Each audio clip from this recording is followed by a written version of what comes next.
नाजरीन अस्सलाम वालेकुम। मैं हूं चौधरी इजाज और आप देख रहे हैं प्रोग्राम होना क्या चाहिए।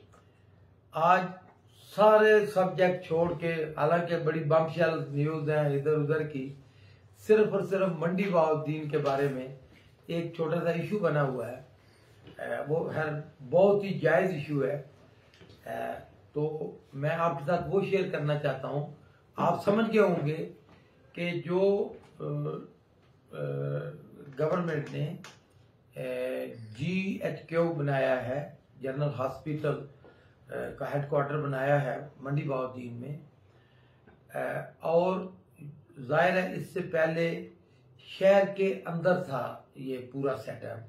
तो इसको शिफ्ट किया है, जो नई बिल्डिंग बनी है डिस्ट्रिक्ट कॉम्प्लेक्स के साथ, बिल्कुल इतना ज्यादा दूर तो नहीं है, लेकिन फिर भी जो शहर के लोग हैं, जो शहर के जो अंदरूनी शहर खासकर जो लोग रिहाइश पजीर हैं, उनके लिए थोड़ी सी इसके अंदर मुश्किलात का सबब बना है। तो मैं थोड़ा सा बैकग्राउंड आपके साथ शेयर करता हूँ, उसके बाद फिर डेफिनेटली हम डिस्कस करेंगे कि होना क्या चाहिए। तो इसका बैकग्राउंड तो ये है कि जब मैं पहली दफा मैंने बना था, सब लोगों ने मेहरबानी की थी 2002 में। तो आपको पता है उस वक्त एक तो ये जो हॉस्पिटल का हमारा था और दूसरा सुई गैस का, और मैंने तो असेंबली में भी बड़ी तकारीर की, आगे पीछे। वो बड़ा मशहूर है, पता है जलसा आम में मैंने कहा था कि अगर सुई गैस ना आई मंडी में तो मैं इस्तीफा दे दूंगा। आप सब लोग वो जानते हैं। इसी तरह तो उस वक्त से ये बिल्डिंग शुरू हुई, लेकिन अनफॉर्चुनेटली ये डिले का शिकार हो गई। बाद में सारी ये जो नवाज शरीफ का दौर आ गया, पीपल्स पार्टी का दौर आ गया, तो इन्होंने बिल्कुल इस बिल्डिंग के ऊपर कोई ध्यान नहीं दिया। जो ही PTI की गवर्नमेंट आई तो हमने फौरन इसको दोबारा शुरू किया। तो ये मैं कहूँगा कि चीफ मिनिस्टर ने, खासकर प्राइम मिनिस्टर ने बड़ी मेहरबानी की। तो ये जो बिल्डिंग है इसका ये फंक्शनल हो गई, सारा कुछ बिल्कुल ठीक हो गया। तो इसमें तकरीबन सारा जिला इस पर खुश भी है, इसमें कोई ऐसा इश्यू नहीं है। क्योंकि आपको पता है कि जब तकरीबन इस वक्त आबादी, टोटल आबादी मंडी बहाउद्दीन की 22 लाख के तकरीबन लगभग है। तो सारे लोग जब जो जिसको भी होता है तो शहर के अंदर आना, तो एक तो ट्रैफिक के मसाइल, फिर बहुत ज्यादा रश था, फिर और बहुत सारी, बिल्डिंग भी जरा छोटी थी। तो जब ये नई बिल्डिंग फंक्शनल होगी तो जाहिर है जो अब शहर की आबादी तकरीबन 2.5-3 लाख या 3.5 लाख या 4 लाख है, तो जो 18-19 लाख लोग, वो तो एक तरह से बड़ा अच्छा हुआ कि डायरेक्ट वो उससे इस्तेफादा हासिल कर रहे हैं। लेकिन उसमें एक मुश्किल ये आ गई कि पहले लोग, क्योंकि लोग यूज टू भी होते हैं और शहर के अंदर आसानी भी है कि जो लोग शहर के अंदर रिहाइश पजीर हैं उनके लिए बड़ी इजी भी है। और अब मैं ये कहूँगा कि होना भी ये चाहिए कि लोगों को जितना करीब उनके घर के नज़दीक जितनी अच्छी सहूलियात गवर्नमेंट दे सके, वही पहली प्रेफरेंस होनी चाहिए। मैं आपके साथ ये शेयर इसलिए कर रहा हूं कि आप देखना कि ब्यूरोक्रेसी कैसे कैसे खेल खेलती है। कि अब ब्यूरोक्रेसी ने, मैं इसमें बिल्कुल जो लोग एहतजाज कर रहे हैं, शहर के लोग जिनका मुतालबा है, मैं बिल्कुल उनके साथ हूं। वो बिल्कुल जायज एहतजाज कर रहे हैं। मैंने सब लोगों को भी कहा है, मैंने वजीर आज़म साहब को भी खत लिखा है, बल्कि चीफ मिनिस्टर को भी खत लिखा है, मैंने हाजी साहब को भी कहा है, उन्होंने भी खत लिखा है, बल्कि कल मीटिंग भी है वजीर आला से। 2 दिन पहले प्राइम मिनिस्टर से जब हमारी मीटिंग हुई, 3 दिन पहले गालबन, तो मैंने वजीर आज़म साहब को भी कहा, तो वजीर आज़म साहब ने डायरेक्शन भी दे दी है।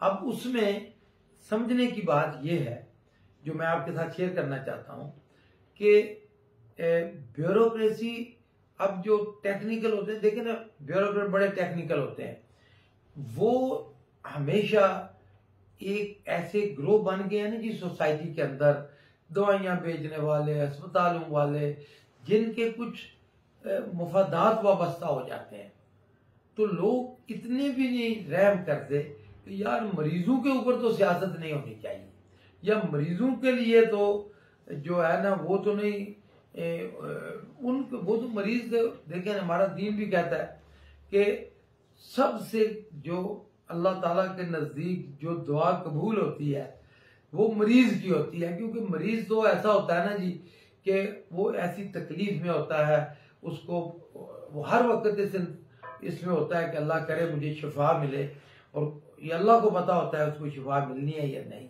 तो वो दर्द दिल के साथ दुआ कर रहा होता है। तो मैं सबको, मैं किसी का नाम नहीं ले रहा, मैं सब दोस्तों को कहूंगा कि जरूर कारोबार करें, लेकिन सियासत भी होनी चाहिए, लेकिन मरीजों के ऊपर नहीं। देखें मरीज, आपको पता है ना, मैं तो एक सोशल वर्कर हूं, मैं तो रोजाना अस्पतालों में जाता हूं। इधर जो लोग आप सब जानते हैं, क्योंकि मैं ज्यादा इस वक्त हाजी साहब MNA है, तो मैं ज्यादा मेरा वक्त इधर इस्लामाबाद में गुजरता है, तो कोई ऐसा दिन नहीं कि मैं अस्पतालों में ना जाऊं, मरीजों की तीमारदारी ना करूं। जब मैं मंडी भाव दिन आता हूं, मैं बिल्कुल तमाम अस्पतालों में जाता हूं, वह प्राइवेट हूं, गवर्नमेंट के हूं, हर जगह पे, क्योंकि मरीजों मेरी तो आप देखें, मेरी जो जिंदगी का मकसद है कि, और सबसे पहला जो इंसानियत की खिदमत है वो है मरीजों की तीमारदारी, मरीजों के लिए खिदमत। तो अब जो ये मसला है, ये इसलिए भी ज्यादा जायज है, और जो लोग ये मुतालबा कर रहे हैं, खासकर शहर के लोग, ठीक है कि 18-19 लोग जो हैं उनको सहूलत हो गई है, वो ट्रैफिक से बच गए हैं, उनके लिए एक बड़ी अच्छी बिल्डिंग बन गई है। DCO साहब या जो लोकल एडमिनिस्ट्रेशन है, उन्होंने यहां तक तो अच्छा काम किया है कि लोगों को सहूलियात मिल रही हैं, और उसका मयार भी बहुत अच्छा है, मैं अप्रिशिएट करता हूँ।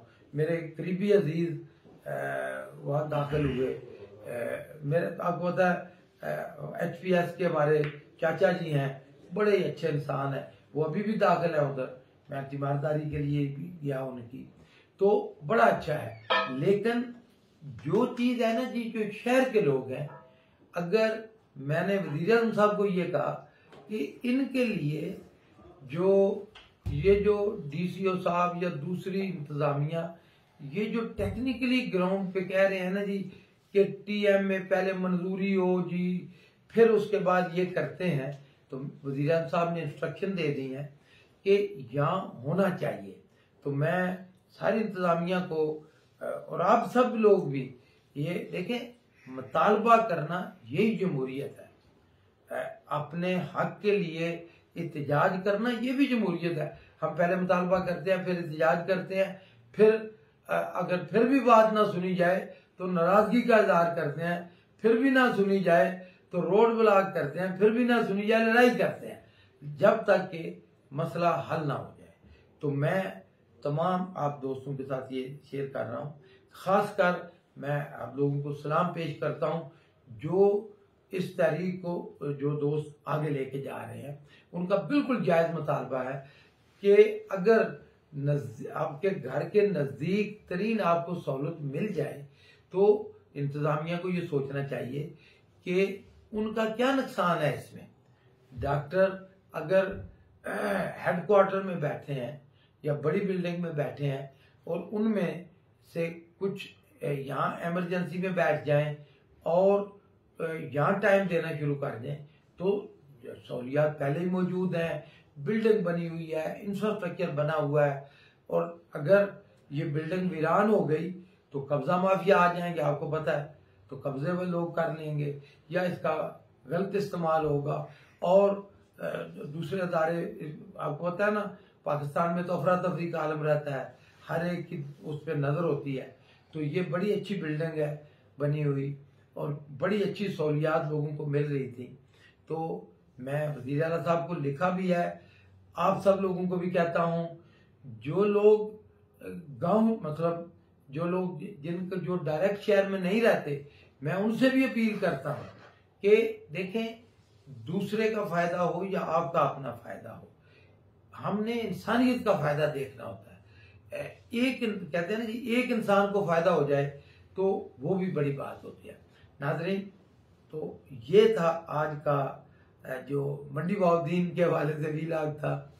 अब और बहुत सारी खबरें हैं, लेकिन आज मैंने ये फैसला किया कि इस मामले को हाईलाइट करने के लिए जरूरी है कि हम लिमिटेड रहें। मैं डीसीओ साहब से भी, आपके इस प्रोग्राम के तवसत से भी, आप सब लोग भी, और ज्यादा से ज्यादा इस मुतालबे को दूसरे जो आपके जितने भी चैनल है उसमें शेयर करें, दूसरे दोस्तों तक पहुंचाएं, ताकि हम सब मिल के मुतालबात करेंगे, मिल के आवाज उठाएंगे, मिल के जद्दोजहद करेंगे, तो इंशाअल्लाह ताला आसानियां पैदा होगी। और वैसे भी हमारे वजीर आज़म जो हैं वो तो वैसे ही ऐसा बंदा है कि इंसानियत के लिए, इस्लाह बहबूद के लिए उसने खुद इतने जो वेलफेयर के प्रोजेक्ट कर रहे हैं, किए हैं। शौकत खानम उसकी एक ऐसी मिसाल है जो सदियों तक कायम रहेगी। इसी तरह वज़ीर आज़म साहब ने, जब मैंने वज़ीर आज़म साहब से मुतालबा किया तो उन्होंने 1 मिनट नहीं लगाया और उन्होंने फौरन इंस्ट्रक्शन पास की। तो अब मैं पंजाब गवर्नमेंट से भी कल इंशाअल्लाह हाजी इम्तियाज जो मेरा छोटा भाई है, MNA है, उसकी कल मीटिंग मुलाकात भी है वज़ीर आला से, सिर्फ और सिर्फ इस एजेंडा को लेके आगे, ताकि ये मसला जो है हल हो और लोगों को उनके घर के नजदीक तरीन ये सहूलियात मिले। बहुत मेहरबानी, बहुत शुक्रिया।